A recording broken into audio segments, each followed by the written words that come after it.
দুর্দশা যেন পিছুই ছাড়ছে না ডক্টর মোহাম্মদ ইউনূসের। অন্তর্বর্তী সরকার গঠনের পর গেল 9 মাস যাবৎ এই সরকারের প্রধান সাপোর্টিং ভূমিকায় আমরা যে দুটো দলকে দেখেছি, এর মধ্যে একটা হচ্ছে এনসিপি আর একটা হচ্ছে বাংলাদেশ জামাত ইসলাম। এমনকি আগামী নির্বাচনের প্রধান স্টেক হোল্ডার হিসাবে যারা ভূমিকা রাখবেন তারা কিন্তু জামাত ইসলাম। বিএনপি এ পর্যন্ত গেল 2 থেকে 3 মাস যাবৎ যেই শক্ত অবস্থানে যাচ্ছে এবং আগামী ডিসেম্বরের নির্বাচনকে কেন্দ্র করেও যে শক্ত অবস্থানে যাচ্ছে, সেখানে জামাতের একটু সাপোর্টিং পেলেও সময়টা নিয়ে যে আনটিল জুন পর্যন্ত তারা সরকারকে সময় দিচ্ছে, বাট এর বাইরে একদিন না, সরকার বলছে এর বাইরে আমরা যাব না। কিন্তু বিষয়টা হচ্ছে অন্য জায়গায়।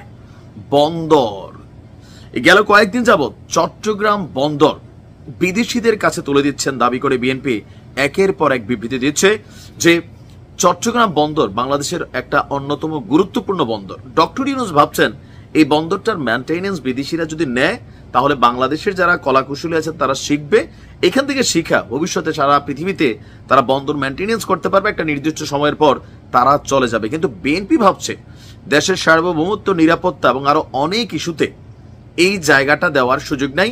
শুধু বিএনপি না, এই ইস্যুতে অন্যান্য যারা ছোটখাটো দলগুলোর প্রধান আছেন, লাইক ভিপিনুর, মান্না ভাই, জুনায়েদ সাকি আর অনেকে, তারাও কিন্তু এটা নিয়ে প্রটেস্ট করেছেন। তারপরেও একটা মৌন সমর্থন ছিল জামাত ইসলামের। কিন্তু আবার সেই বন্দর ইস্যুতে ডক্টর ইউনূসের সিদ্ধান্তকে রুখে দেওয়ার জন্য সামনে এসেছে জামাত ইসলাম। জামাতের আমির ডক্টর শফিকুল ইসলাম বলছেন দেশের স্বার্থ যেখানে বিঘ্নিত হবে সেখানে কোনো আপোষ নয়। স্পষ্টভাবে বার্তা দিয়ে জামাত ইসলাম বলছেন যে দুইটা ইস্যু এই মুহূর্তে কনফ্লিক্ট, একটা হচ্ছে মানবিক করিডোর, এটার পক্ষে বাংলাদেশের কোনো মানুষই না, কারণ এটা আমরা নিজেদের সার্বভৌমত্ব, নিরাপত্তা হুমকির মুখে পড়বে।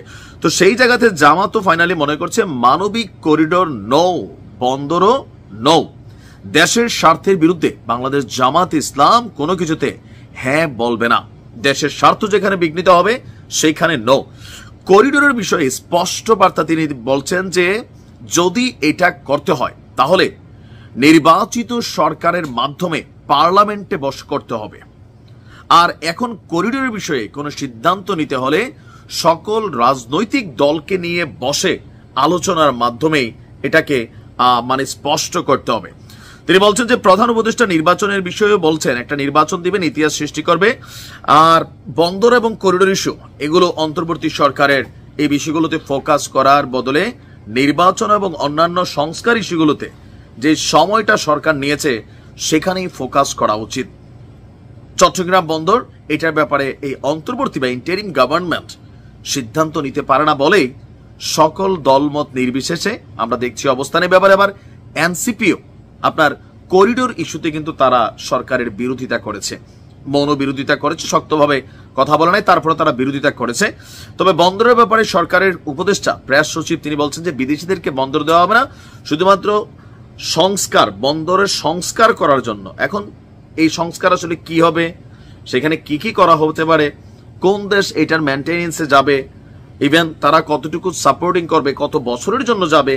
এখন একটা নির্বাচিত সরকার আসার পরপরই দেখা গেছে যে বন্দর খুবই গুরুত্বপূর্ণ একটা জায়গা, এটা সরকার আওতার বাহিরে চলে যাবে যখন চুক্তিটা এই অন্তর্বর্তী সরকার করে ফেলবে। এরকম নানান বিষয় নিয়ে যে কনফ্লিক্ট ছিল, অবশেষে ডক্টর মোহাম্মদ ইউনূসের যে ইচ্ছাটা ছিল সেই ইচ্ছাটা এখানে বাধাগ্রস্ত হয়ে গেল। ফাইনাল প্যারেকটা ঠকে দিল জামাত ইসলাম।